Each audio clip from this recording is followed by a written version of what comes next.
So speaking rate is another factor that it creates differences in the way that you sound. It's different than just pronunciation. You know, the way that I like to describe the rest of accent is sort of the music of the American accent.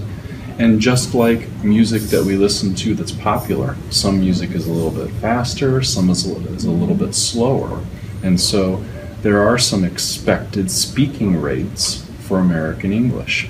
And so one of the things that I use is some specialized software that calculates exactly how fast or how slow someone's talking.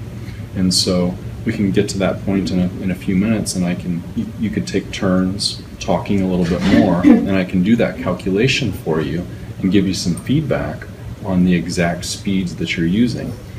I think on here it lists that the average speaking rate is 240 syllables per minute. So once we finish the foundations, we'll get into that. So now we get to that part for the speaking rate practice. Miriam has been our volunteer, chosen by me every time to demonstrate. So at first, I'm actually going to ask Ben to go first, even though I always prefer ladies first.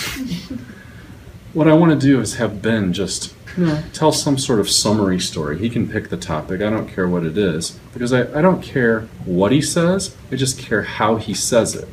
And what I want all of you to be able to see is the software that I had developed.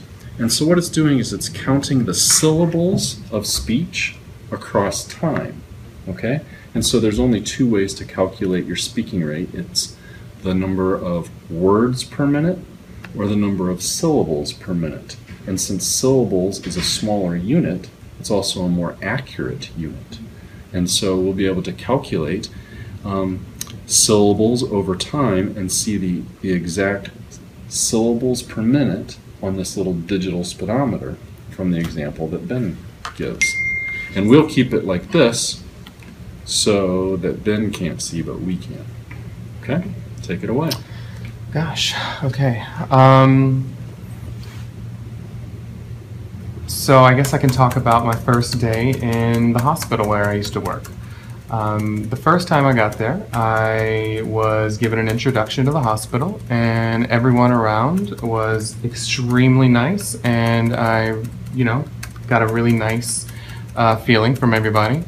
I was introduced to all of the different units, and then I was really ready to get going. It was my first day on the job, and so I was given everything I needed. I was given my scrubs, I was given my, what's it called, a clipboard? Perfect place to stop. Excellent.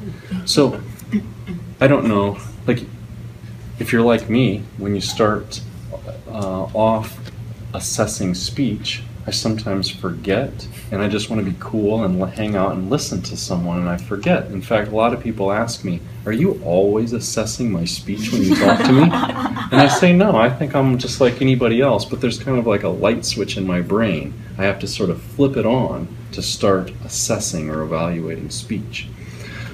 One of the things that's pretty typical when someone does an exercise like this is they start off faster. And the reason I think is because their anxiety or their emotions are a little bit up, right? Like each of you are kind of feeling, oh my gosh, I might have to take a turn, and you're feeling a little anxious about that. And so most of us, we accidentally sometimes go a little bit faster when our emotions are higher. And that's exactly what Ben did. You saw he started off maybe about 270 syllables per minute. And then as he got a little bit more comfortable, a little bit further into his story, he got down to about 260, right? And then he started to get down to 250 near the end. Does anybody know why he started going slower at the end? Or what was the factor? Exactly right. He didn't know exactly what he was going to say anymore, and so his phrase length started to get a little bit shorter, and his stretching started to get a little bit longer. He was buying himself time to think about what he wanted to say next. So it's important to think about those factors like from two perspectives, right? Because we're all in the position sometimes where we don't know for sure how we're going to explain ourselves, and there's other times when we are an expert about the topic. Regardless of which end of that spectrum that you're on in that situation, it's really important to be able to self-evaluate and make the changes to what you're doing. We want you to be able to talk exactly the way that you want to talk, not just the way that the words are falling out of your mouth. So sometimes our students will accuse me of teaching professional speaking lessons. And I say, well, yeah, that's kind of true, right? Because it's more than just working on pronunciation of a specific word or sound. It's also learning how to present yourself, because all of these factors that create like the music of American accent are factors that also create a professional speaking manner. And so you can't really teach professional speaking without teaching music of talking and vice versa, right? So would you really like to volunteer to go next and we can do the sample? I'll try. Okay. So this time... I just need to talk for 30 minutes? 30 seconds is fine, yeah. Yeah. Okay, whenever you're ready. I'm thinking about what I'm going to say. Okay, I can start. Since I've been in Chicago for a year and I have not had time to visit the city. So last week a friend of mine visited the city, and on a Saturday we went out and we visited the city. We started with the Sears Tower, and it was really amazing. That was the first time I've been there since I was in the States. And we took pictures and we went to the sky deck as well. And then we went to a restaurant on Michigan Avenue. We walked around and we watched Good, stop. Oh. Excellent. All right. So your speed was almost really consistently around 280. So let me give you the feedback about that. So to achieve our fastest speeds, remember what we would do is we would have the longest phrase length, and then we would also have the least amount of stretching to achieve that. But the difference for you is the way that you achieve the 280, it looks like this. Okay, so it's a little bit out of balance compared to that more average American accent, because the speed is okay. 280 is fine. It's an acceptable speed. It's just how you achieve it, right? And so what you want to do to balance it out a little bit more is have a little bit longer phrases with a little bit more stretching. Okay? Anybody else like to take a turn? You'd like to try? Yeah. Okay.